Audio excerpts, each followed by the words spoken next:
तूने फिर सब्सक्राइब नहीं किया या किया है? नहीं किया, मैंने नहीं किया। तो कर,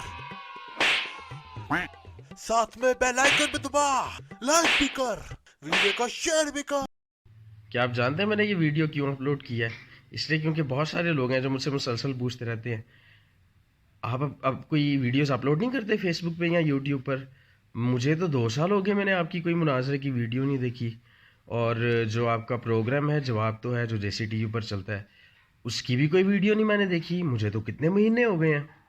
तो आप तो कोई वीडियो अपलोड ही नहीं कर रहे। उसकी वजह ये है कि जब आपसे कहा जाता है कि आप चैनल को सब्सक्राइब कर लें, आप फेसबुक पेज को सब्सक्राइब कर लें, ताकि ऐसी मज़ीद आने वाली जो वीडियोज़ हैं वो आप तक पहुंचती रहें, तो तब आप इग्नोर कर देते हैं और बाद में फिर आप मुझसे पूछते रहते हैं।